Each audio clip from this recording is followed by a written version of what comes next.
Passes County Board of Chosen Freeholders is hereby called to order. Madam Clerk, please call the roll. Freeholder Cooper. Here. Freeholder Graham, absent. Freeholder Johnson, absent. Freeholder Luciano, absent. Freeholder Mercado. Here. Freeholder Pomares, absent. Freeholder Vice President Richardson. Here. Freeholder Siebel, absent. Freeholder President Gill. Here. Now, shall we please stand for a salute to the flag? I'm going to ask that Freeholder Mercado please lead us in the salute. I pledge allegiance to the flag of the United States of America and to the republic for which it stands, one nation, under God, indivisible, with liberty and justice for all. Now, so we please remain standing for a moment of silence.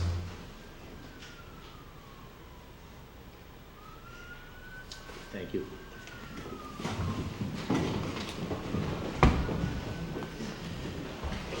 I have before me certification from the clerk that this meeting is in compliance with the Open Public Meetings Act. Madam Clerk, are there any transcripts to be approved? Mr. President, there are none. Okay, Madam Clerk, are there any topics of discussion? Mr. President, there are none. Okay, recognizing Freeholder Siebold. Okay, let's move to the public comment session. Tonight's meeting is a combined conference board meeting, and we will vote on every item on the agenda. So if there is any if there is any member of the public who would like to comment on any issue, whether or not it is on the agenda, you'll have one opportunity to speak. Please come to the microphone and state your name and affiliation for the record. You'll have 3 minutes to speak.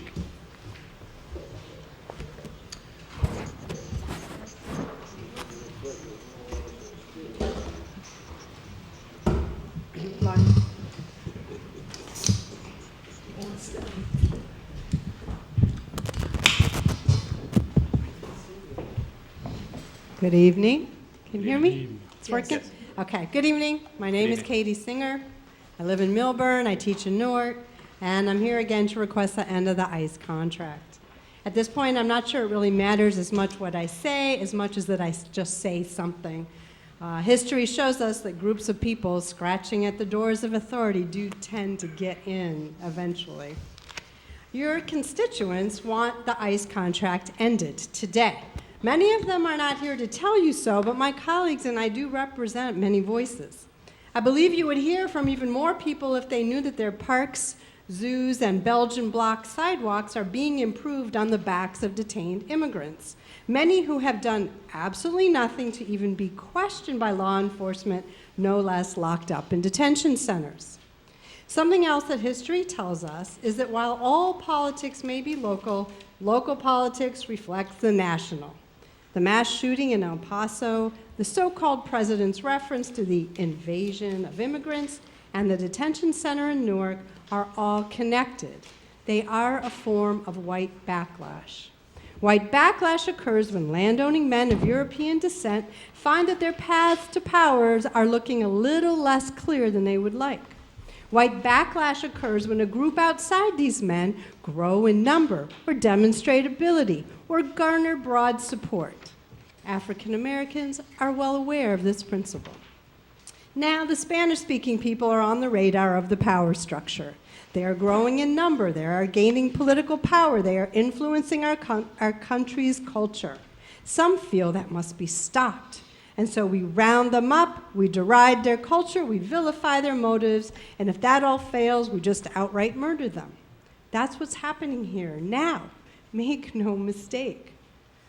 The history books take a while to catch up, but when they do, they are not kind to the complicit, to the accomplices.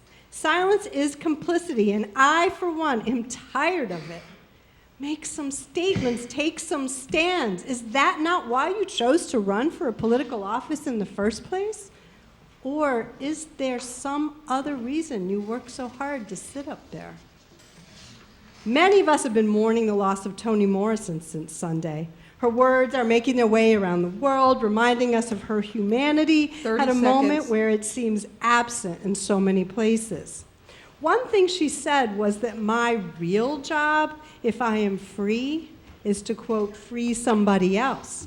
And she added, if I have the power, then my job is to empower somebody else. You all are free. You all have power. Let's all do our jobs. Thank you.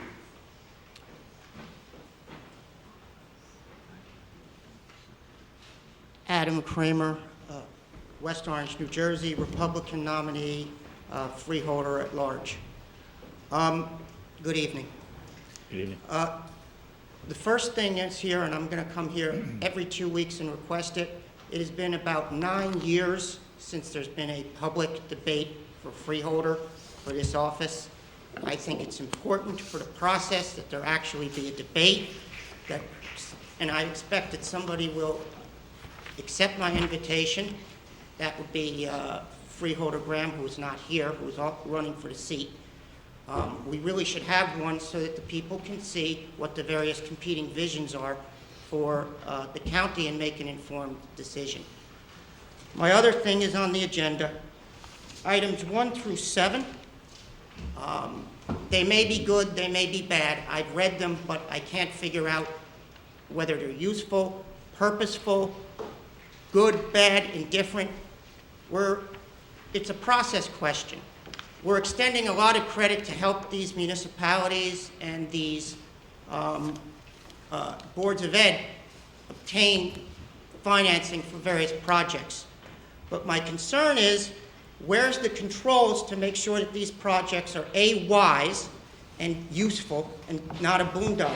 Some of them may be very valid and good purpose, but when we're giving these monies to sub-entities, for example, I live in West Orange, I don't have any say in voting for the Board of Ed in Livingston. A person in Newark doesn't have any say in voting for the municipality in Roseland. Where's the controls so that these people's dollars are ensured to be spent wisely? The next thing I want to talk about is what's going on with these protesters. I understand there's a right to protest. I understand there's a lot of questions we have about our immigration policy. A lot of it is wrong. However, what I saw last week in Livingston was really not an acceptable way of having civil discourse. For people to come and assail our prison guards as Nazis is unacceptable. For people to say Essex County runs a concentration camp is unacceptable and belies the facts. These are institutions filled with men and women who will put themselves in harm's way to protect prisoners. And I not only ask my 30 friends who are in seconds. disagreement to mind their rhetoric and be cognizant of demeaning the Holocaust with their rhetoric, but I also ask the freeholders to stand up for their employees and stand up for their county infrastructure and explain that, yes, there are problems with immigrations, but no, we're not running concentration camps and employing Nazis. Thank you.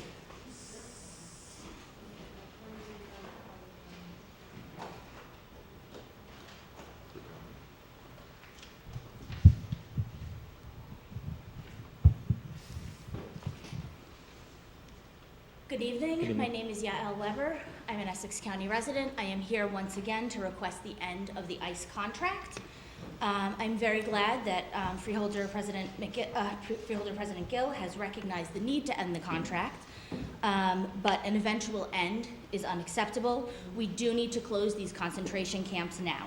I do not use that term lightly. I am fully aware of the gravity of the comparison. I believe it is not only legitimate, but necessary. A concentration camp is not inherently a death camp. The Nazis did not start with death camps, and neither did we, but they started doing something very similar to what we are doing now. I am not opposed to an oversight board because I think it's absolutely necessary for the jail. The disgusting conditions that were shown in the DHS report are raising concerns about how we're treating immigrant detainees, but I don't think anybody believes that the prisoners on the other side of the jail are faring better. And so for that purpose, I think that it's absolutely necessary that we have independent oversight. For the purpose of detaining immigrants, we are complicit in what is an atrocity. It's absolutely imperative that we end this contract and that we do so immediately. Thank you.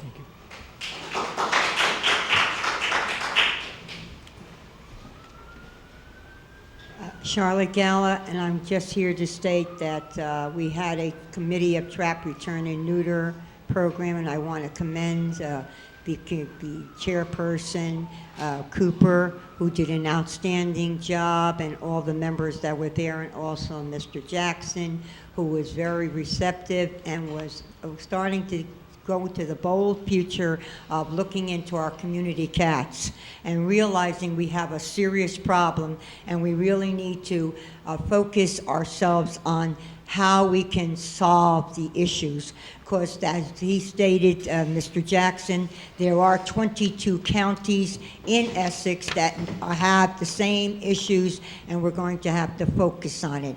I was hoping tonight I would see on the minutes that he was going to tell us the X amount of dollars that was going to be put into our community and the private programs that were going to be done, because I was hoping by August the 21st we could have all the various rescue people attend that meeting, the feeders, and rejoice and be glad that we finally have understanding for all the people to understand the hard work, the commitment, the compassion that we go through each day to try to save a community cats. I could show you pictures of cats with broken paws. I can show you cats that need teeth. I can show you cats that need hernias. Oh, you could say, yeah, it's just a cat. Well, they are suffering, and they are causing the residents problems also because they're in their yard or whatever, dying. And we don't have the facilities or resources that need to be put in place that we can work together as a team, a win-win team. Because without a team, you don't have your dream, and you can't get your goals completed.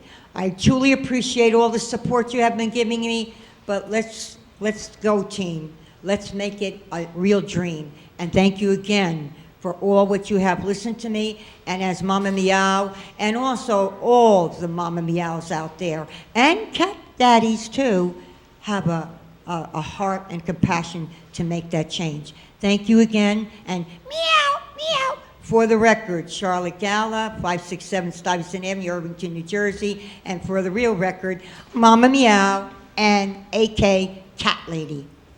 Thank you all.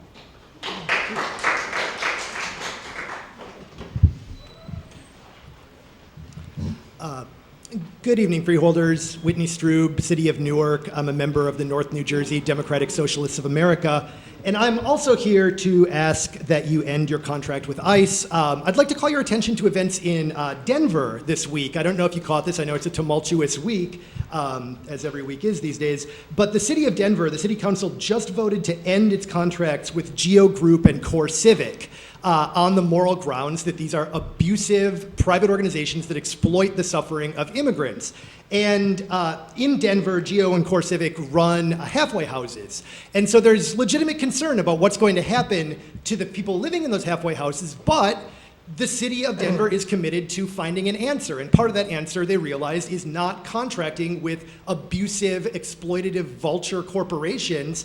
And I wish we could see that kind of logic here in Essex County, where you contract not only with ICE, which contrary to my Republican community member is in fact a domestic Gestapo, you also contract, of course, with firms like Keefe Commissary, with GD Correctional Services. You've heard me speak about this before. These are also exploitative firms that bribe prison officials, that serve spoiled meat. You know, we're failing in a way that Denver shows us that you can take a stand and then plan for a smart strategy that actually deals with the needs of the people who are going to be affected. In their case, halfway house inhabitants here in Newark, immigrant detainees, because all I've heard in 2 years of being involved in this issue as an excuse to keep this contract in place is keeping detainees close to their lawyers and their families. But of course, the majority don't have lawyers. And they could have lawyers if you funded it, but you don't. I mean, you spend 2% or less of what you take from ICE on lawyers. So most of them don't actually have lawyers, so that's not a good excuse. Keeping them close to their families also becomes less tenable as you begin stockpiling people from the southern border. As we are now doing in Essex County, they are not close to their families either. And so, you know, the excuses just begin to sort of run fairly thin and expose what is fundamentally human trafficking in Essex County to fund our local needs like our parks, our roads, and we don't want to fund our county that way.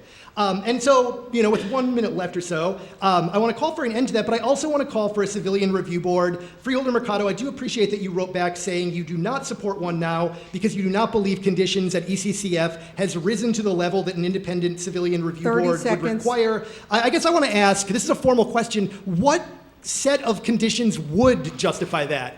Would immigrants hanging themselves justify that? Because we've had that. Would exposés by the Department of Homeland Security, which result in national press shaming our county, would that qualify? Because we've had that. Is there actually an objective condition that would qualify, or is that condition just because Jody said it was okay? That's not good enough. We need an independent civilian review board as we exit from this contract with ICE. Thank you.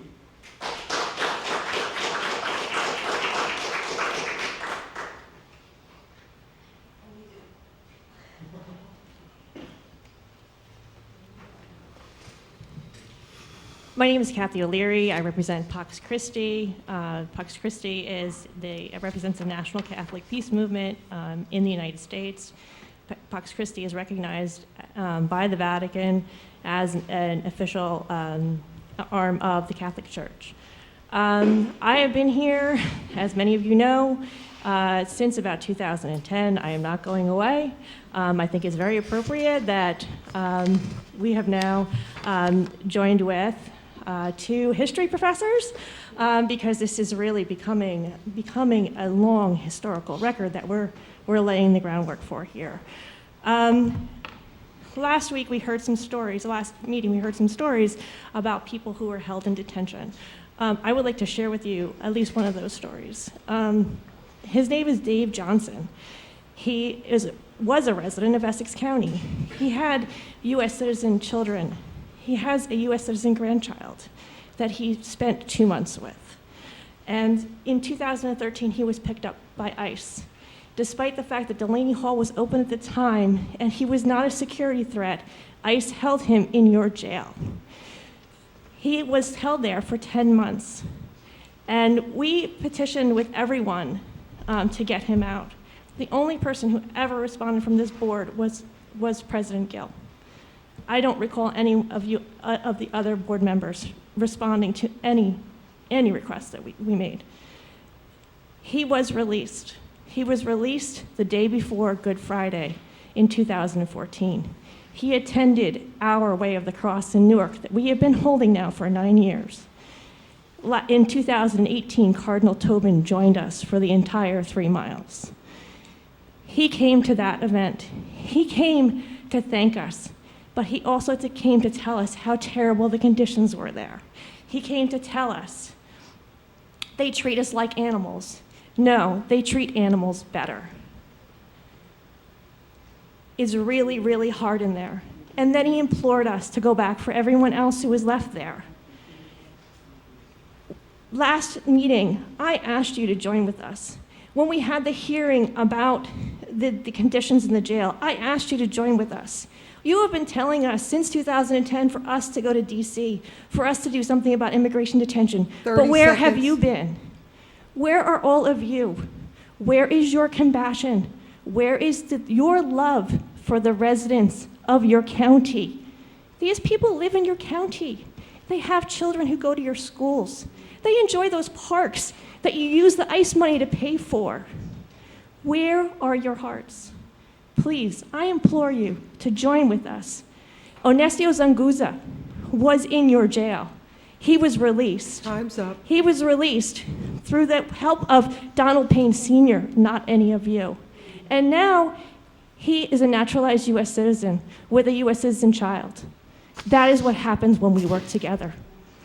What happens when we don't work together is what happened to Dave Johnson. Thank you.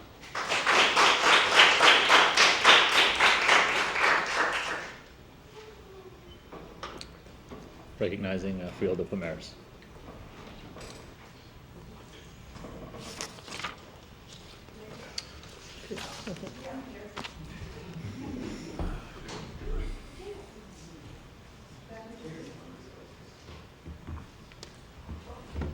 Hi, just made it in time. Stacy Gregg, you want to start the clock? Rockaway. I traveled far through this horrible weather because it was important. For clarification, we were told we were not allowed to bring our Stop Racism sign, but I'm going to say stop racism. Stop it now. Behind me, I hope I'm not the only one. I am appalled that we are going on to another meeting talking about the ICE contract. Unbelievable. It is pure racism. Since we've seen each other last, how many shootings have we had because of tweets and whistle dog calls to racists and bigots who pick up guns and kill people? How many? 4 since we last saw each other. So I have 2 minutes. Why I came out in the storm and the rain and I passed Springfield where there was a tornado to get here is because you need to hear that you have the power. And I'm sorry if I'm boring people, but because you guys don't look engaged a lot here. Colorado, today. In stunner, conflicted Denver City Council kills contracts with private prison giants. Councilwoman who led the charge figured she'd be the lone dissenting vote, but then 7 others joined her. Their vote will force major changes, many of which are unknown. Taking an extraordinary stand against the nation's 2 largest private prison companies, CEO Group and Course Civic, Denver City Council voted late Monday not to renew contracts with them worth a cumulative $10.6 million. The companies run halfway houses in the city and combine to serve more than 500 former jail or prison inmates transitioning back into society, whose immediate futures are now unknown. Both companies have come under fire lately for their treatment of detained immigrants. That's what you're doing. You have contracts detaining immigrants. And this council, after seriously taking under consideration, not the Mickey Mouse hearing that you had where you didn't give answers to anybody, it says the council was deeply conflicted. Its choice renew contracts with companies whose missions and actions council members oppose, or vote down the contracts and leave people in limbo. And it goes on to say how they solved the problem. So I would hope for you to read this, or if I have someone behind me who can finish reading the article, I would greatly appreciate it. The vote affects, the council was deeply conflicted, and 500 people in limbo and possibly headed back behind bars because of being immigrants. The vote affects another roughly 200 people currently in prison who will be released soon, who have stated they intend to relocate in Denver. At-large councilwoman Robin Kinich called the vote the toughest of her 8 years in office. Be tough, people. Start getting tough. It's important. People's lives are lingering. Every day is precious.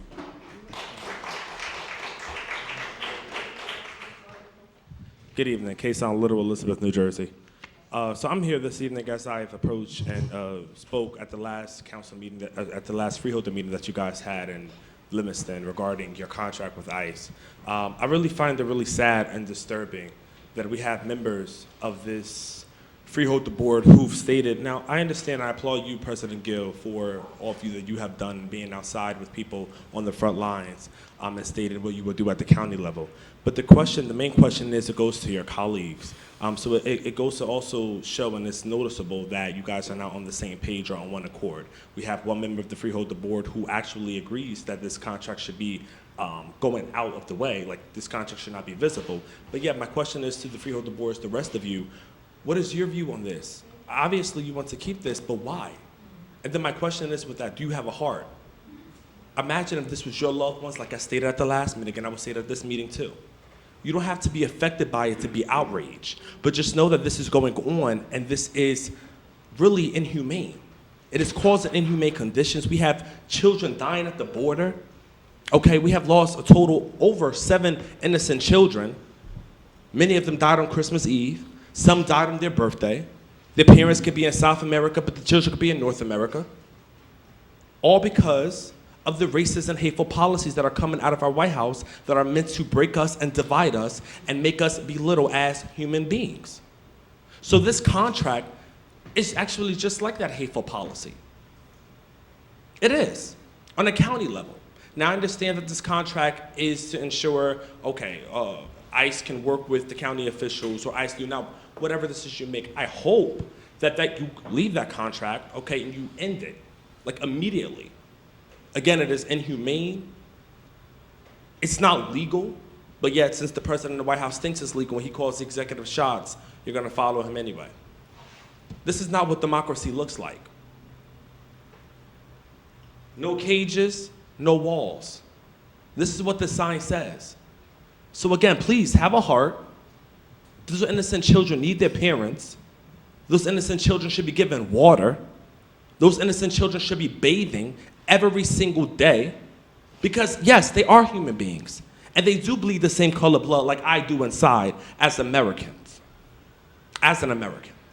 30 seconds. So again, I hope that you have a change of heart and you do what needs to be done the right way and at the best interest of all of your constituents, many who are undocumented. Thank you and have a good evening.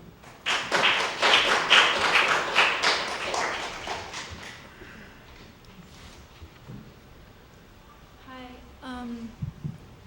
I'm Emily Rosenzweig. I'm from Milburn, and I'm a member of the Democratic Socialists of America. Could you speak more into that? Sure. This past week, the Gestapo-like threat of ICE became more real than ever to me. A new friend of mine who is undocumented faced a medical emergency, and I was the only one there at the time to help. And as I was sitting by her side in the ambulance, my mind was racing with worries, not only about her immediate and long-term health, but without any health care, but the possibility that ICE would intervene and that she would be detained in one of the concentration camps in Essex County. My friend lives here in Newark. She is new to this country and works so hard to support her family here and back home. In this country, when you're faced with a medical emergency, being concerned about getting proper attention at the hospital, being able to afford it, and recuperating fast enough to start work again are all enough of a burden. But because my friend is not a citizen, her life is that much more precarious, and so is her son's. Fortunately, she's okay and she's getting better, and ICE has not knocked on her door. But the fact that our own representatives uphold such a reprehensible, evil system that instills these feelings of constant fear and paranoia is why I'm speaking today.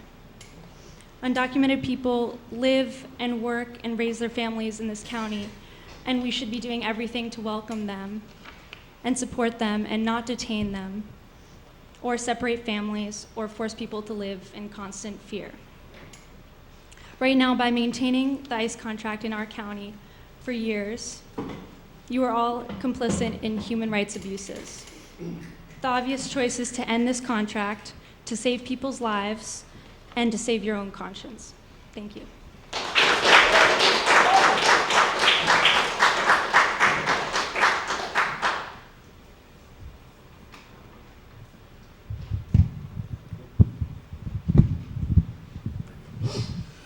Hi, my name is Link Bella Hughes, 25 Vaughan Drive, Newark, New Jersey.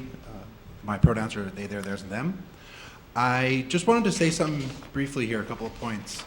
First, I support the idea from the fellow Essex County resident, the Republican who spoke about the idea for a public freeholder debate for those who are challenging the sitting freeholder within their district. So I'm totally open to that. I think that's a great idea. I support you on that, and I hope that that's something that we could all do moving forward. I just wanted to make a quick little note. I mean, I'm somebody, I don't use the term concentration camp or Gestapo, mostly just because I don't think we're at fascism yet, even in those particular parts of the state. But I do think we're in a pre-fascism period, which I guess you could say always has existed since fascism has existed. But for me, I think that the activities that we see from ICE, from Border Patrol, are activities that resemble the extreme racism, the extreme nationalism that is two components of what fascism is.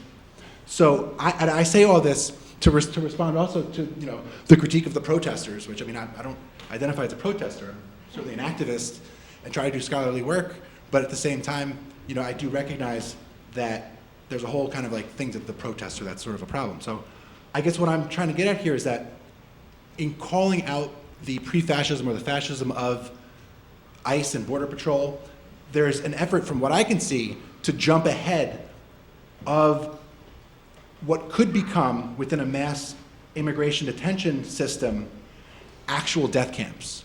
So that's the idea, right, is to nip that in the bud, right, to make sure that that does not happen. So, Jews Against ICE, who I first learned about as doing activity on July 4th in Philadelphia, are pretty inspirational in kind of sticking up for the use of language that was directly connected to the genocide of folks in, Jewish communities within Europe. So I'm not, I don't think I'm defending the language, but I'm just telling you where I'm at on that language, and hopefully, there can be open minds to sort of, different interpretations. So my next thing, I only have a short amount of time here. I just wanted to ask Wayne Richardson, I emailed them today. I asked them about their position on ICE and their position on establishing an independent civilian review board. Did you get the email? I did. Cool. 30 So I look forward seconds. to hearing a response and to trying to figure out, what we can do to end this oppressive system. And then I just want to conclude with a follow-up question. I did receive a letter on July 10th to my question about the housing amendment and the non-redetention clause. And on the letter, it says that you're taking the non-redetention clause to the housing amendment proposal under advisement to analyze it with the immigration, legal services, and jail professionals. So I'd just like a formal response to update me as to where the non-redetention idea is at in the advisement and the analysis that's ongoing, hopefully is ongoing. So that's my question, and then I'll come back to the housing amendment next week. All right, thank you.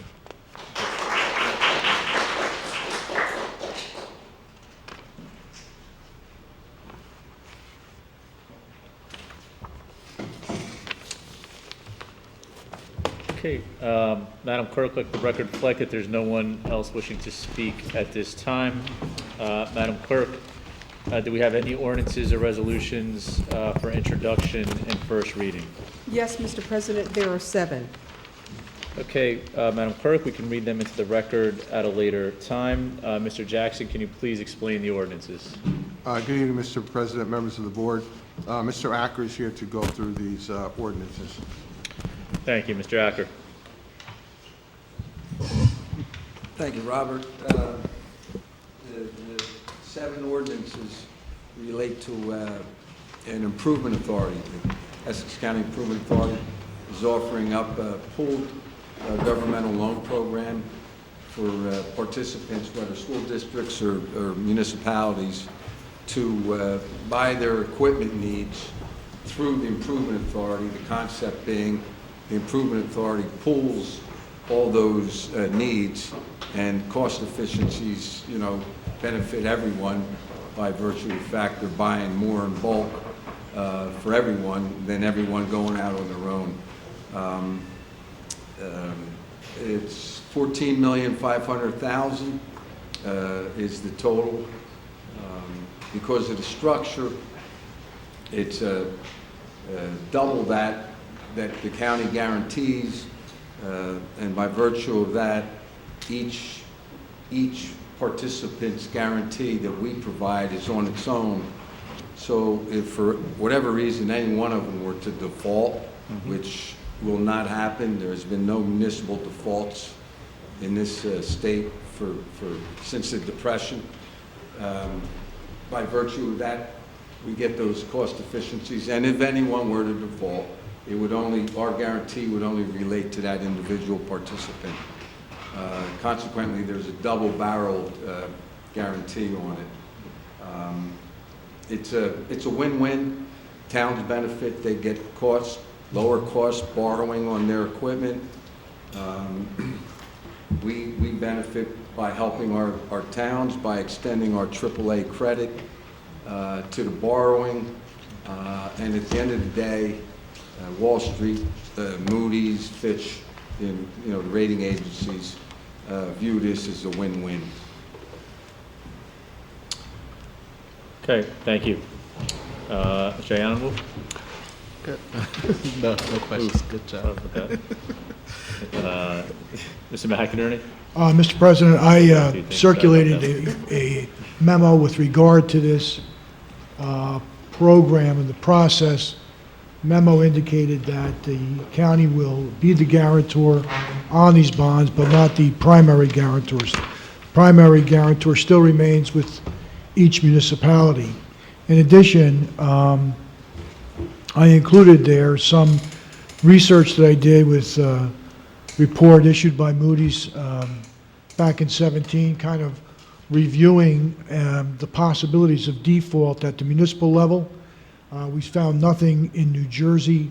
There has been, as indicated in the report, about 8 municipal defaults since 2007, of which 4 of those were in 2016 in the on bonds for Puerto Rico.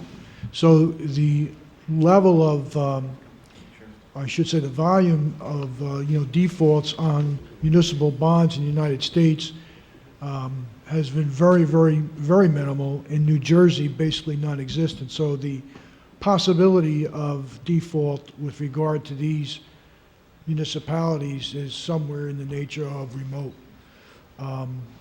Also, I was able to garner some additional information from Mr. Acker that these do not affect the county's borrowing levels or the capacity to borrow, that they are not included in the county's net debt, which either way really didn't matter much because we have such a capacity to borrow.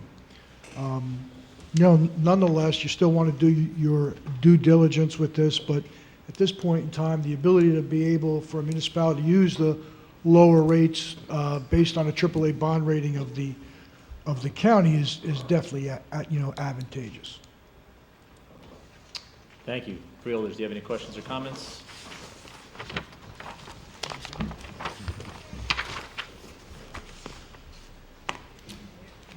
Freeholder Siebel? Thank you.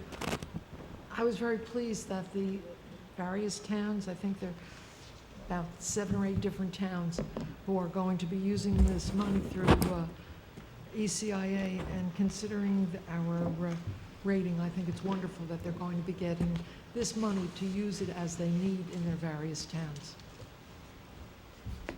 Thank you, Freeholder Siebel.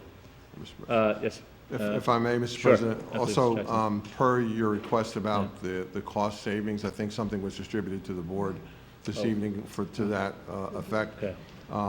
But just for the record, it's 600, and Mr. Acker can correct me, but it's $647,314 that these entities will save by going through this program versus on their own, as well as not having to put up the $324,000 for the 5% down payment. So it is a substantial amount of money that's being saved.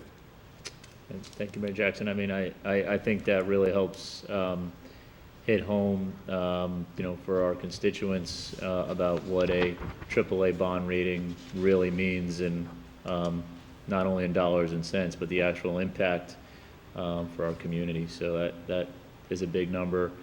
And Mr. McInerney, your memo that you distributed to the board, I think is fairly clear that this makes some sense for us to support.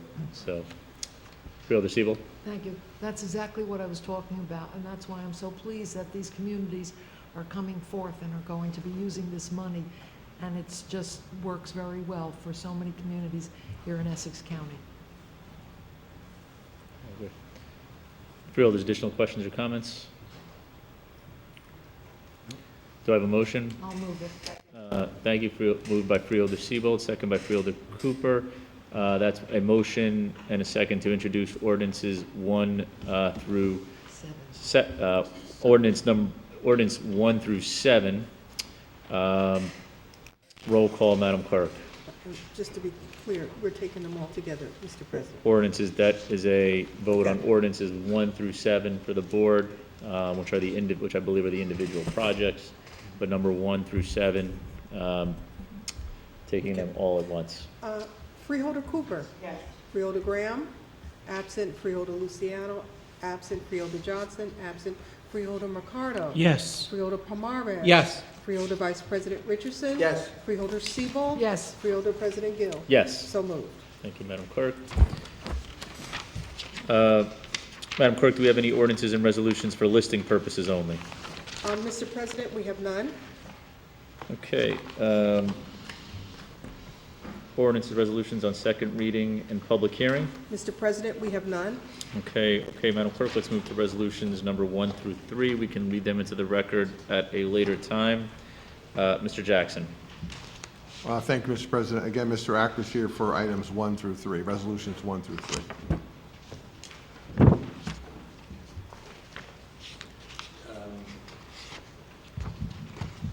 Two and 3 are emergency appropriation resolutions relative to water damage that Veterans Courthouse had incurred weekend of July 22nd and a prior weekend, 2 separate incidents. The first one resulted in $1,360,000 worth of emergency work. We're applying $600,000 from the insurance reimbursement to reduce that appropriation to $760,000. And then there was a follow-up one, just July 22nd, which resulted in $250,000 worth of remediation. Collectively, you had $1,610,000. Again, netting out the insurance reimbursement of $600,000. The 2 incidents resulted in $1,010,000 in the emergency appropriations that these 2 resolutions represent. They're deferred charges. We're going to spend the money this year, but we haven't paid for it. So before we start the budget process next year, we are $1,010,000 in the hole, if you will. We have to raise that to pay for what we're spending this year, which is why they're called deferred charges. But that represents those 2 emergency appropriation resolutions. Okay, thank you, Mr. Acker. Mr. Yan Wu, thank you. Just, for purpose of clarification, do we not touch up on resolution number 1? The explanation was to 2 and 3. Thank you. Resolution number 1 is the... That Mr. President, that's a requirement whenever an improvement authority undertakes the financing in whatever county in the state. The governing body has to pass a resolution recognizing that the improvement authority has done that. So that's your consent on them taking care of the equipment lease programs for those 7 participants. Okay. So that relates to, okay, got it. No further questions. Okay. Mr. McInerney? Are we on we're on number 2, correct? I mean, We're on resolutions 1, 2, and 3. Okay, so on which number... are resolution. Okay, Yeah. with regard to the emergency appropriations, I see that where the $1,010,000 comes from, the expenditure is $1,360,000. So the variance is $350,000 between the deferred charge and the $1,360,000. That is considered the amount that has to be paid. Is that correct? It's a combination, Frank, of the 2 emergencies. The $1,360,000 and the $250,000 is $1,610,000, and we're netting out the $600,000 in the insurance reimbursement for a emergency appropriation of $1,010,000 for next year. So, okay, so when we say the actual cost of the repairs that need to be done, that's $1,360,000? On the first emergency, And then on the second, it's $250,000. Okay. That brings us to 16, take off the 600 for insurance, and that's a deferred charge of That's $1,010,000. Okay, I got it now. Thanks a lot.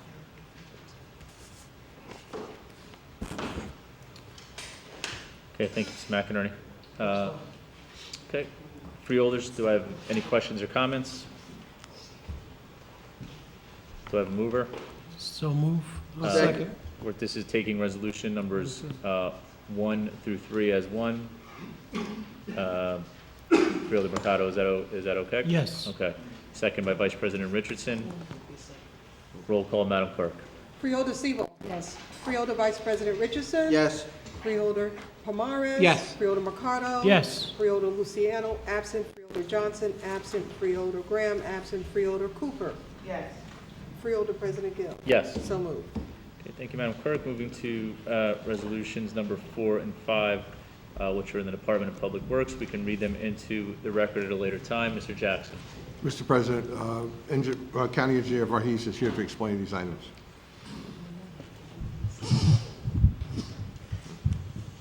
Sanjeev Varghese, County Engineer. This is related to the resolution number 2, the emergency appropriation for 1.3. There was a water leak on the 12th floor of Veterans Courthouse on May 7th. There was a water faucet was left open overnight on the weekend, and it was an unused judge's chamber, and nobody noticed it for several days, and the water trickled down to the 3 floors down, destroying most of the stuff in that chamber and that subsequent floors down ceilings, mechanical devices, there are asbestos above the ceiling, carpet, woodwork, all of them were destroyed, and we had to shut down the whole thing and start abating because of the asbestos leak. Nobody can go in there. We had to have a cleaning company come in, then abatement company come in to abate the asbestos. We used several contracts. A notification was sent to the Freeholder Board notifying them, and we called in emergency contracts, air systems for the HVAC, Atlas desk for the woodwork and the chairs desk. DIA did the abatement, cleanup, the ceilings, the floor, and floor covering did the carpeting. Matt McDonald did the monitoring for the abatement. McCabe also did the air monitoring for the subsequent because we needed 2 crews. Oxford Electric did the electrical work. Servpro did the cleanup because it was approved by the insurance company. The first, we are still actually arguing with the insurance company for more money back. They agreed around $600,000+. That will go up slightly. And there was a subsequent flood on the 4th floor on May 22nd. We haven't finalized the expenditure yet. That's why we don't have the expenditure before you. And this is only for the first flood. It's $1.3 million. Approximately above $600,000 will be coming back from the insurance carrier. Okay. Thank you. Do you want to do resolution number 5 as well? Resolution number 5 is for purchase of tires for the fleet. This is from 3 different vendors from catalog, and they're giving us discounts. It's publicly advertised. We spend around $50,000 a year on tires, and this is a not to exceed contract. We put $75,000. We don't expect to spend that much money. It's between 3 vendors. They give us discount from their advertised price, catalog prices. Okay. Thank you. We're going to take resolutions 4 and 5. Mr. Anyan Wu. Thank you, Mr. President. With respect to resolution number 4, was there damages? I see it's related only to May 7th. Was there damages that occurred at the July 22nd flood as well? Yes, there were damages. There were immediate. We called in contractors for cleanup because that was the prosecutor's flow, and there are damages. We haven't finalized the claim and the expenditure yet. That's why we didn't come before the board. Okay. When the claim is finalized, we'll come before the board. Okay. Thank you. No further questions. Thank you. Mr. McInerney? I have no questions. Thank you. Freeholders, questions or comments?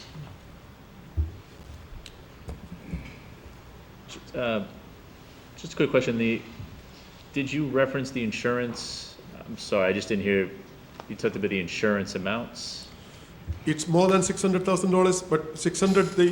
We just in the appropriation we asked. We said 600, but it was more than 600. Got it, okay. And this question, I did not have a chance to raise this during the leadership meeting, but the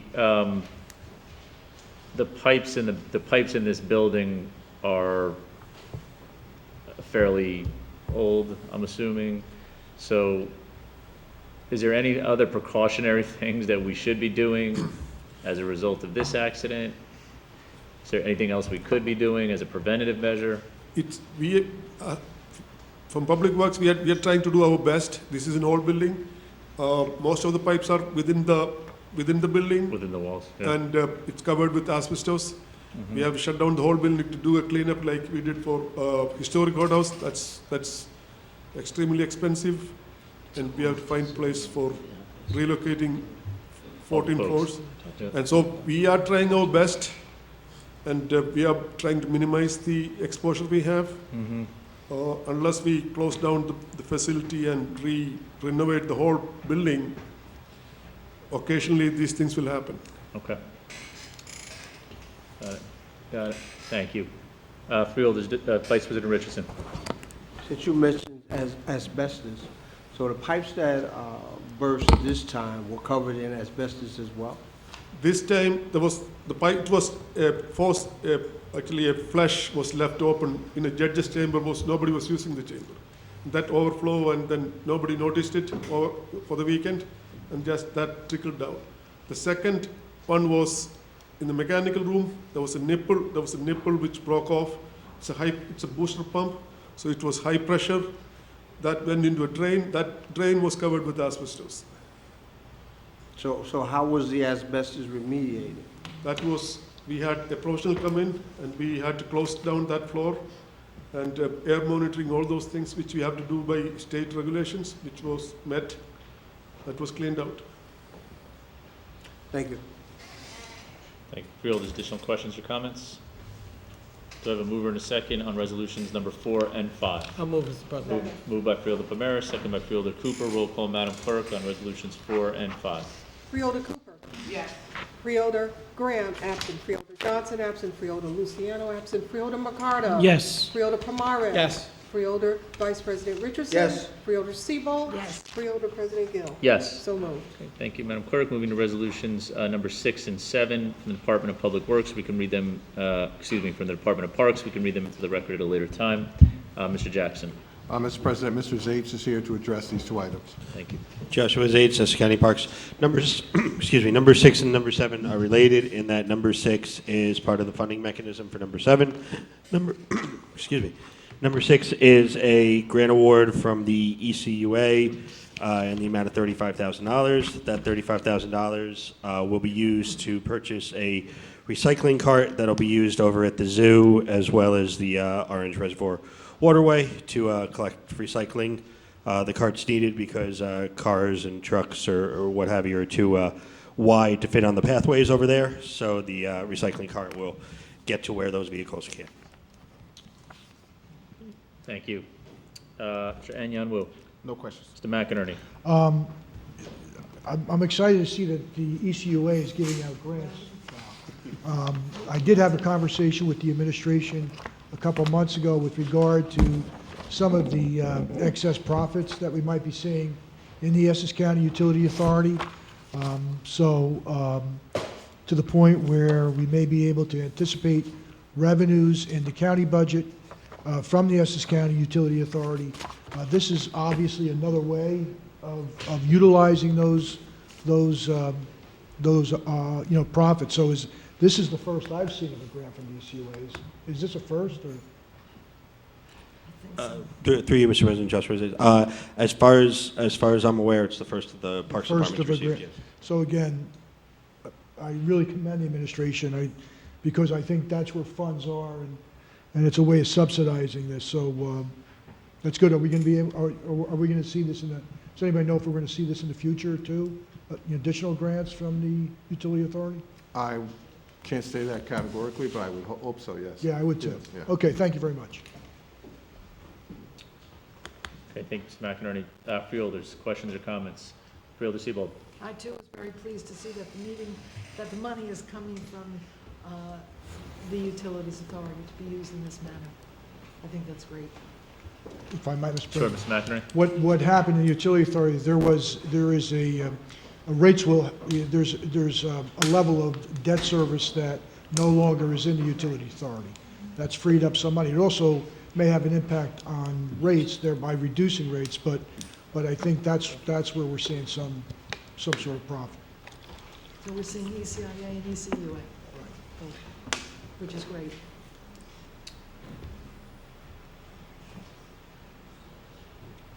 Okay. Freeholders, additional questions or comments? Do we have a mover and a second on resolutions I'll number move it. 6 and 7? Moved by Freeholder Seabold. Who was the second? We Sorry. didn't go over 7. 6 and I'll 7 move are it. together. I'll move it. Mr. President, So- I missed it. So let's just take a step back. 6 and 7 were together. 6 was the, just to be clear. Mr. Jackson, I just want to make sure, Mr. Zates, 6 was the funding for. Partial funding. Partial funding for 7. That's Okay. correct. Okay.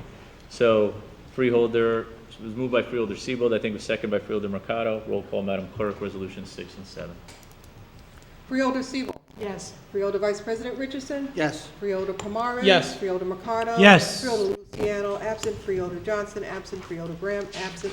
Freeholder Cooper. Yes. Freeholder President Gill. Yes. So moved. Thank you, Madam Clerk. Let's move to resolutions number 8 and 9, which are both from the Hospital Center. Mr. Jackson.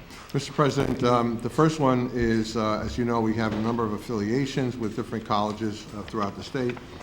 This is with New Jersey City University for nursing students. It's a 2-year renewal, and the university will cover all the costs of insurance. Item 9 is with, and also with the Hospital Center, as you mentioned. This is an emergency contract for laboratory services. We had a misinterpretation, if you will, of the existing contract, so we had to extend the existing contract for 2 months to allow us to go out for bid for this contract, which we did.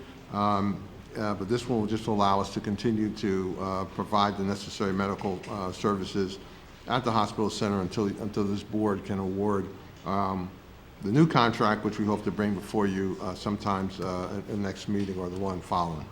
Thank you. Mr. Anyon Wu. No questions. Mr. McInerney. This is an emergency contract for $30,000, but it's still coming out of the normal appropriations. That is correct.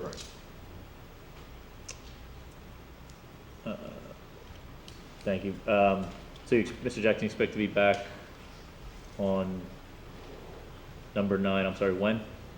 On the new company to take over, the Aculabs was not the lowest bidder for the new one. Okay.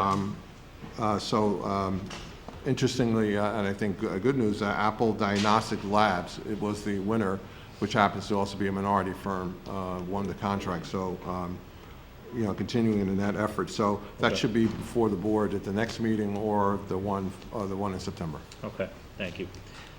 Freeholders, any questions or comments on resolutions number 8 and 9? Do I have a mover and a second? Motion. Moved by Freeholder Cooper. Second. Second by Vice President Richardson. Roll call, Madam Clerk. Freeholder Cooper. Yes. Freeholder Graham, absent. Freeholder Johnson, absent. Freeholder Luciano, absent. Freeholder Mercado. Yes. Freeholder Pomares. Yes. Freeholder Vice President Richardson. Yes. Freeholder Seabold. Yes. Freeholder President Gill. Yes. So moved. Okay, thank you, Madam Clerk. Moving to resolution number 10 and 11. Can read into the record at a later time. Mr. Jackson. Director Fishman is here to address these items, Mr. President. Thank you. Evening, President Gill and freeholders. Can't hear you. I'm sorry. I'm Eileen Fishman, Director of Community Health Services, and we're here for the agreement and insertion of revenue from JICATA, which is the Governor's Council of Alcohol and Drug Abuse, for the Municipal Alliance. Municipal Alliance is the arm of community health that funds prevention and education programs for prevention of drug, alcohol, and actually tobacco use as well throughout the county. Okay. Do you want, that encompass 10 and 11? 10 and 11, yeah. Okay. Mr. Anyan Wu? 10 and 11, those two different funding sources, I think. What is that? Same funding source. It's just that one. Excuse me, your name for the record? Microphone Sorry, and state your Elizabeth name and Marks. affiliation for the record. Elizabeth Marks, I'm the Municipal Alliance Coordinator for the county. No, it's the same one. It's just that the contracts are for the different municipalities. It's, and the original one is the agreement from the Governor's Council on Drug and Alcohol. Thank you. No further questions. Thank you. Mr. McInerney? No questions. Freeholder? Freeholder Siebold? Thank you. I'm very pleased that for the very first time, Newark is being included, because we have asked for years and years and years why Newark was not being included, but they never filled in the paperwork, etc. So I'm so pleased that for the first time they are being included. Thank you, Freeholder. We have worked tirelessly to make that happen. And Liz, in the last 2 years that she's been at the helm as a coordinator for Municipal Alliance, has worked very closely with the health educator in Newark and the health officer, as well as the DEA, JACATA, CADCA. We've had everybody in on this because it's been a very difficult time convincing them. That's why I'm so pleased that they are finally part of the process. Yeah, when it's up and running, it'll be something very special because there are 5 wards, and each ward is like a world unto itself. And so it's going to be an interesting dynamic. It'll be different than any other municipal alliance we have.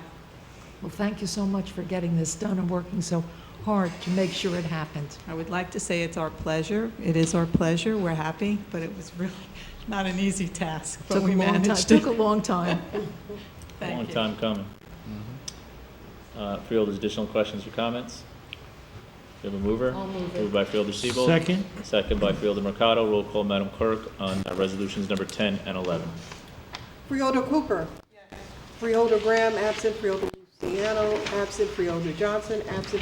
Freeholder Mercado. Yes. Freeholder Pomares. Yes. Freeholder Vice President Richardson. Yes. Freeholder Siebold. Yes. Freeholder President Gill. Yes. So moved. Thank you, Madam Clerk. Moving to resolutions number 12 through 14, which we could read into the record at a later time. Mr. Jackson. Director Brown, Mr. President, is here to address these.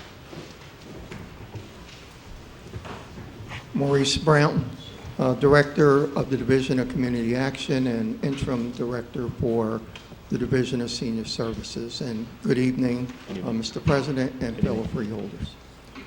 The first, which is number 12, that's additional funding source that came from the state that comes in for a respite program and also for nutrition and health. So what that is additional funding that came in, and we have set aside that money for 3-4 different agencies for nutrition and health and residential maintenance. That covers really number 12. 13 and 14 are just revised. We're asking for you to recognize and to sign the forms, that standardized forms, that we have contracts with the state that allow me as interim director to conduct business in place, in replacement of the past director that was there. As far as number 15, insertion of items from the HUD, which is $293,000.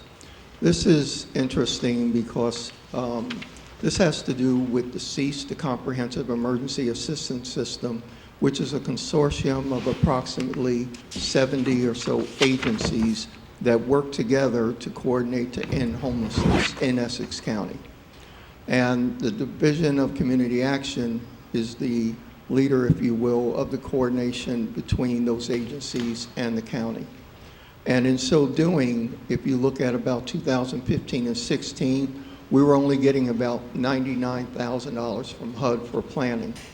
But because of the improvements and what has been going on over the last few years, This year, we've been awarded $293,000 to continue that planning process to help us in homelessness in Essex County.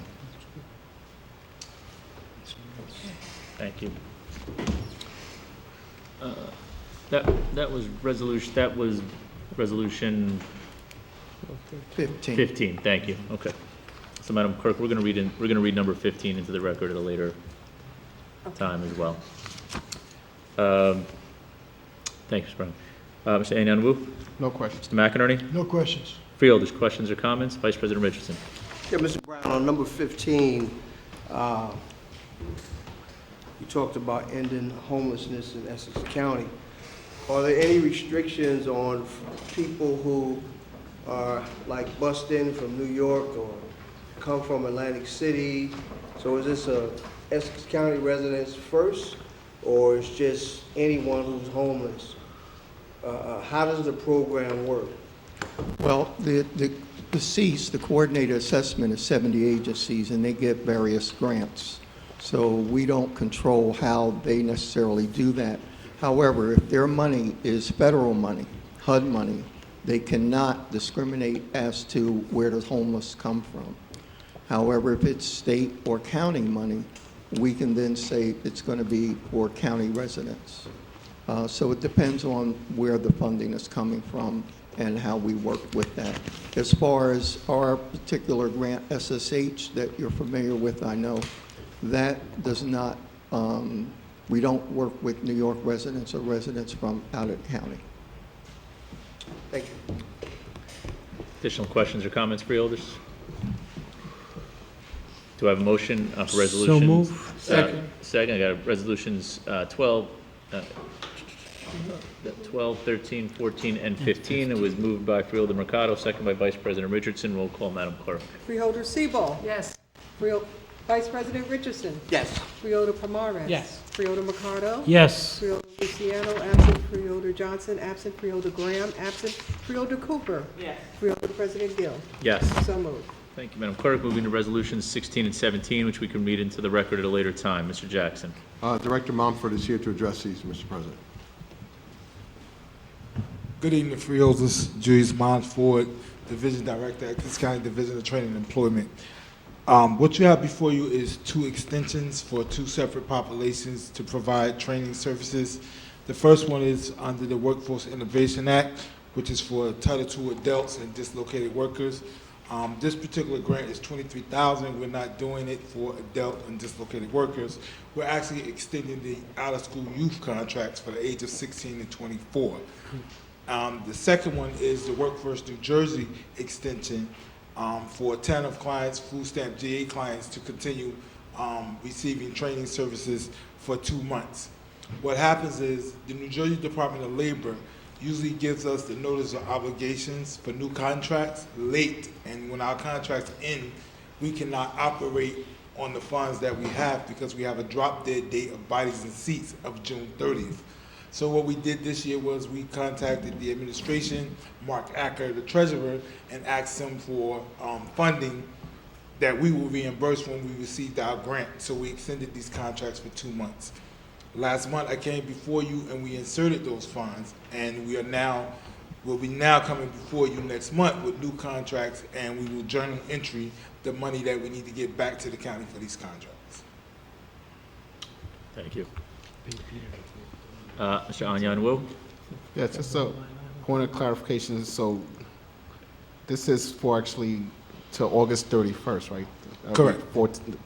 Basically 2 weeks. Yes. And then you'll be coming back for 1 year. Okay, got it. All right, no problem. No further questions. Okay, thank you. Mr. McInerney. No questions. Freeholders. Questions, comments? Moved by Freeholder Siebold. Second. Second by Freeholder Mercado. Roll call, Madam Clerk. Freeholder Siebel. Resolution 16 and 17. Freeholder Vice President Richardson. Yes. Freeholder Pomares. Yes. Freeholder Mercado. Yes. Freeholder Luciano, absent. Freeholder Johnson, absent. Freeholder Graham, absent. Freeholder Cooper. Yes. Freeholder President Gill. Yes. So moved. Thank you, Thank Madam you. Have a Clerk. good evening. Good evening. Resolutions number 18 and 19, we can read them to the record at a later time. Mr. Jackson. Mr. President, Deputy Administrator Coltre is going to handle items 18 through 20. Mr. President, resolution number 18 is a contract with the Falco Towing. We went out for an RFQ for 2 different zones for towing in the county by the Sheriff's Department. We had no takers on Zone 1, and in Zone 2, we only had 1 participant, which is the Falco Towing. It is a 3-year contract. They will be paying us $10,460 per year. The Falco Towing has 27 employees, 11 are from Essex County. The Resolution 19 is a contract for U.S. Corrections for transportation of detainees from throughout the country. It does not include any ICE detainees. These are detainees who are wanted on on warrants for various criminal activities. And the price is a $1.95 per mile, maximum charge of $600. Minimum charge of $600, I'm sorry. And number 20 is a non-fair and open contract with LexisNexis for library materials used by the county council, used by the prosecutor's office, and used by your in-house attorneys or any other department within the county who would like to use it. Okay, thank you. We're going to read resolution number 20 into the record at a later time. Mr. Anyan Wu. Yes, just for clarification, it's $600 maximum per... Minimum charge. A minimum per... Yes, I'm sorry. Per prisoner Yes. recovered, okay. No further question.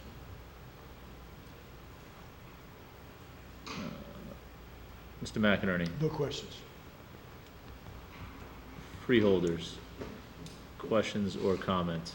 Freeholder Siebold. I just have a comment because I see that Fitzgerald Figliulo is here representing the sheriff's officer, and I would like to congratulate him on recently being promoted to becoming an undersheriff. Thank you, Freeholder Siebold.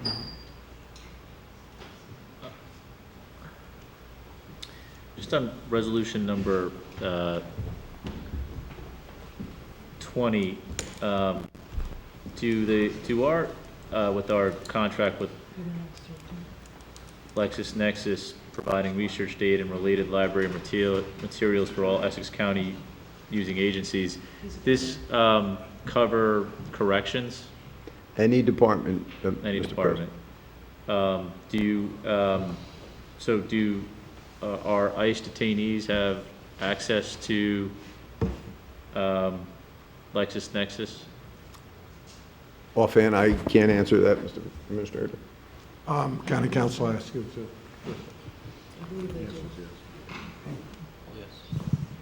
Courtney Gassion, Essex County Council. Mr. President, my understanding is we actually have 2 contracts. This is the LexisNexis contract. I believe the jail actually gives the detainees access through Westlaw, I believe, which is a comparable service. Right. So that contract comes before the board each year as well, but that is the contract we utilize for the inmate and detainee access. Okay. But you do believe that contract does allow, that service is provided to those detainees, it's just provided through Westlaw? Correct, which is an identical service, it's just a Yeah. competing company. Okay.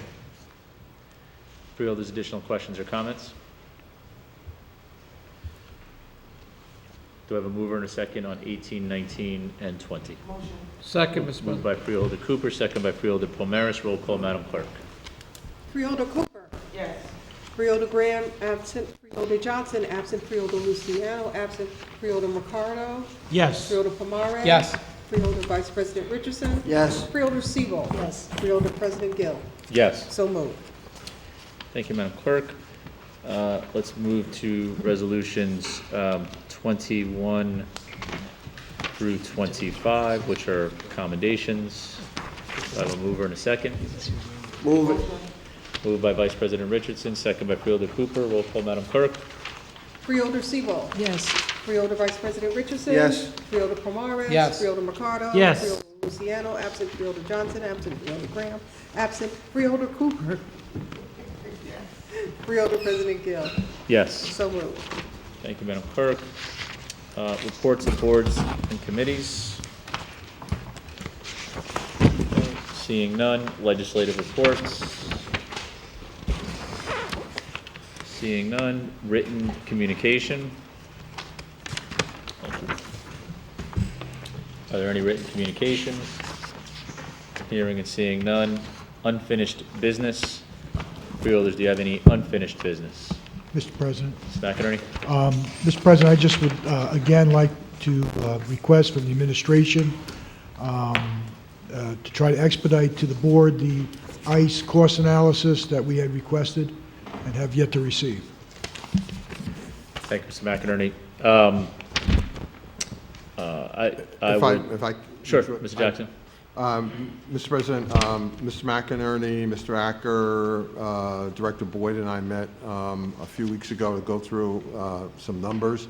We have put together analysis. Mr. McInerney gave us some suggestions on how to further enhance that or embellish that analysis. So we're still working through that. I expect that will be done shortly. But apologies for not getting it done quickly, more quickly. But it's imminent. Okay, thank you. Thank you, Mr. McInerney. As far as that document and the more thorough, the better. Because I am anxious to see that document, and on this particular issue, again, I'm only speaking, again, not for the entire board, but just for one freeholder who is anxious to explore options to wind us out of this contract. And this document, for me, is I hope will be informative on what some of those options may or may not be.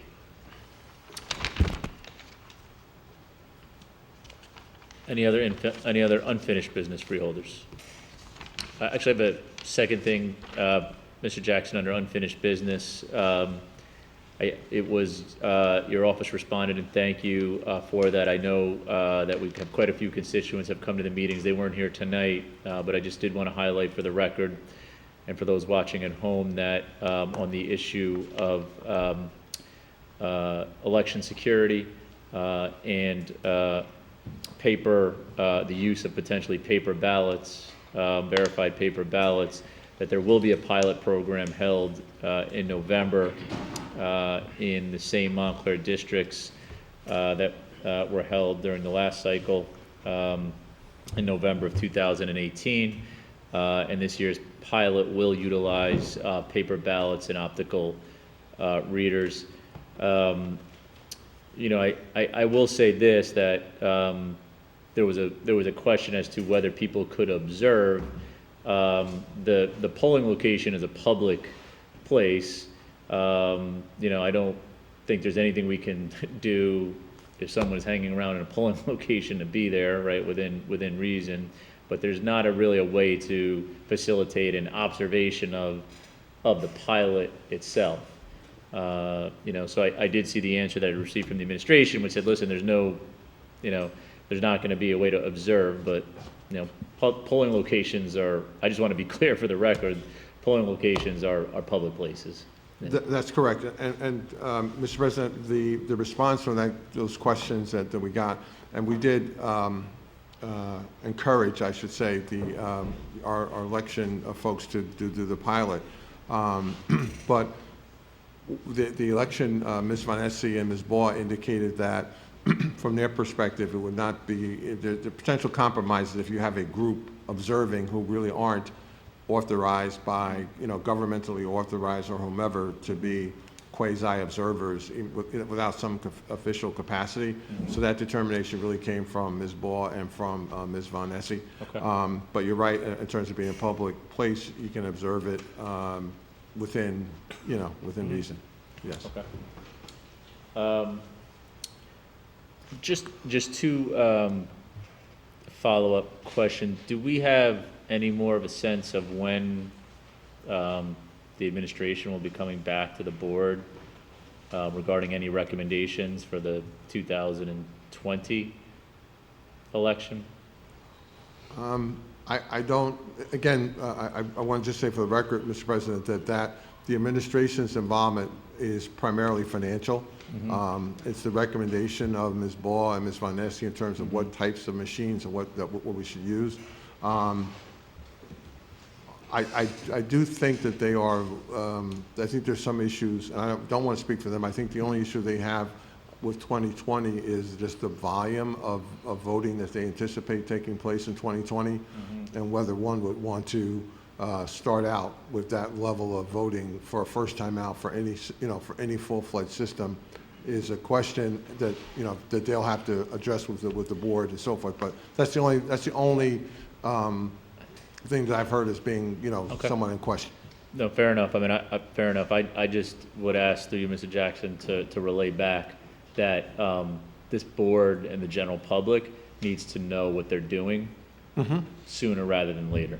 So if we do not have, as a county, if we do not have the intention to make any changes for the 2020 election, and particularly with what's been in the news in the last 2 weeks regarding the issue of election security and the machines that we currently use, I would strongly urge and recommend that we be able to make that announcement to the public as soon as possible. Ms. Ball, Mr. President, is coming to the leadership meeting, first leadership meeting, I believe, in September. Yep. To give an update on where That's they right. are. Thank you. Thank you. That's on the agenda for our next leadership meeting, right? Which is September. I believe it's the first one in September, The Mr. first President. one in September. Okay. Yes. Excellent. Freeholder, any additional questions or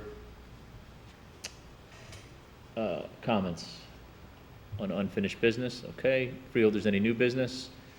Okay, Madam Clerk, let's go to public comment. If there's any member of the public who would like to comment on any matter, please come to the microphone, state your name and affiliation for the record. You'll have 3 minutes to speak.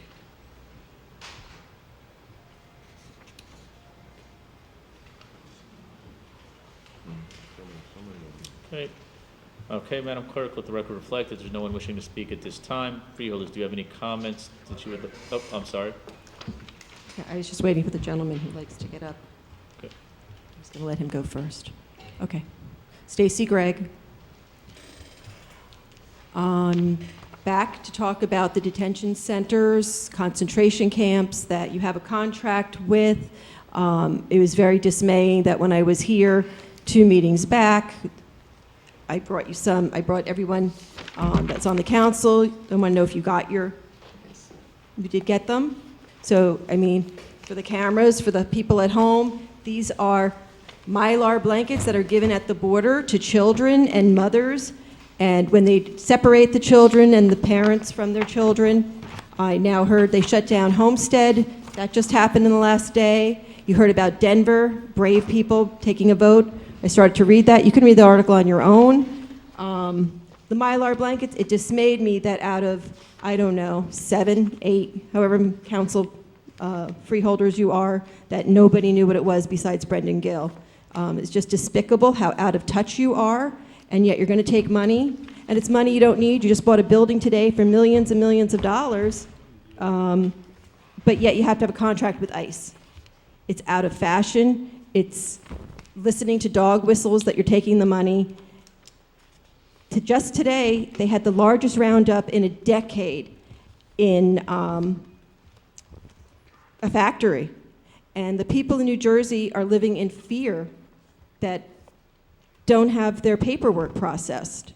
And you're part of that. And how many of them are in fear that they're going to end up in your detention center, your concentration camps? These places have never been so profitable for freeholders like you, ever, except under this racist administration. I'd like to see under your new business that you make a announcement denouncing the president's dog whistles to hate groups. As I mentioned earlier, that we have this happening in our country right now, and if you are all really, Democrats, you would come up and make an announcement like some of the other freeholders around the country have done, denouncing the hatred that's going on from the White House, from the administration. I have somebody who's going to read to you what they were doing with the roundup of 630 human beings. 30 seconds. No human is illegal. They all have families. I hope you're not going to sleep easy until the next meeting. I hope you keep this by your bed and you think about cuddling up to it. It may give some people warmth, but there's no comfort. These people are in concentration camps, and I do want to add, you think it's fascism not so bad? This week I was given a Nazi salute.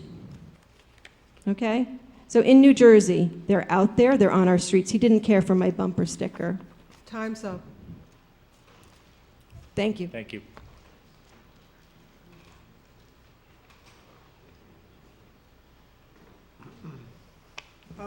Just a process clarification. Name for the record, please. Adam Kramer, Republican nominee for Freeholder, West Orange, New Jersey. On items 1 through 7, I understand the wisdom in pooling and bonding through one purpose to save money, but the question that perhaps Mr. McNamara, who's very knowledgeable on this, or somebody from the Freeholders could explain is, okay, we give our bonding power like we did to Belleville Board of Ed, or Livingston Board of Ed, or West Caldwell. Well, let's say we give it to Belleville. How do we know that Belleville is using it for something like technology in the classroom, something that's excellent and really works, and is a good use of public money? And how do we know they're not just gold-plating the superintendent's office? What are the controls on that process so that the whole county, which is sharing its bonding power, makes sure that when it actually gets to these boards of eds and municipality, that it's used wisely and efficiently? And that's a part of this process of the Economic Development Agency that I never really quite understood and was hoping somebody could explain. Thank you. Thank you. Good evening again, case on Little Elizabeth, New Jersey. I hope many of you know that just this information, just the situation right here alone pertaining to ICE is not only very dear and near to my heart, but is very dear and near to thousands and thousands of your residents across this county. But to see the looks on many of your faces this evening, I find it really disturbing that maybe you don't care, or your looks actually shows that you don't care. And you should care. Because again, when you were elected into office, you were not elected into office just to serve and represent Americans, but you were elected into office just to serve and represent all people, which includes and consists of your undocumented communities around this county. I'm going to read an article that Stacy had mentioned that came out today. The headline is "Let Them Go. Largest U.S. immigration raise in a decade. Nets 680 arrests." A tearful 13-year-old boy stood beside his father as he waved goodbye to his mother, who worked for Koch Foods, Inc., the site of the immigration sting. U.S. immigration officials raided numerous Mississippi food processing plants Wednesday, arresting 680 mostly Latino workers in what marked the largest workplace sting, at least in the United States of America. The raids, planned months ago, just happened hours before your president, Donald Trump, was scheduled to visit El Paso, Texas, the majority Latino city, where a man linked to an online scare about a Hispanic invasion was charged in a shooting that left 22 people dead in the border city. Workers filled 3 buses, 2 for men and 1 for women, at a Koch Foods, Inc. plant in Tiny Morton, 40 miles east of Jackson. They were taken to a military hangar to be processed for immigration violations. About 70 families, friends, and residents waved goodbye and shouted, "Let them go, let them go, let them go," 2 hours before they arrived. A tearful 13-year-old boy whose parents are from Guatemala waved goodbye to his mother, waved goodbye to his father, with the thought that he would never see them again. Right now, he had been several weeks without seeing his parents. Workers who were confirmed to have legal status were allowed to leave the plant after having their trunks searched. It is a sad situation inside of our country and what's going on, said Domingo Clavadera, a legal resident and college worker who said authorities checked employees. So I hope by you listening to that article, it actually just goes to show what is actually happening in our country, and yet what can happen in this county. So yet your contract that you have went into with ICE, and that contract that you have voted on, that also plays a part. And so you have the choice to end that right now. You have the choice to go back into that contract and do the right thing. Time's up. And I hope you do the right thing, and I will not stop coming here until you do the right thing. Thank you. Thank you.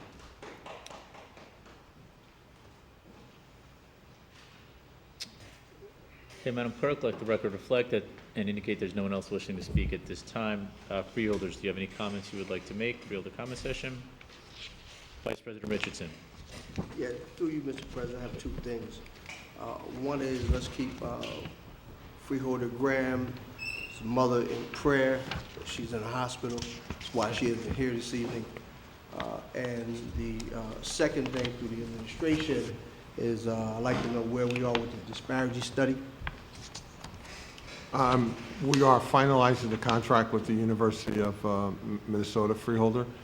Expect to do that fairly shortly. Still a little bit of negotiation yet to go, but we're very close. So I think probably by next meeting we'll be able to say that that's signed and ready to go. Thank you. Thank you, Vice President Richardson. Freeholders, additional comments? Do I have a motion to adjourn? So moved. Thank you. Meeting adjourned. Yeah, I do.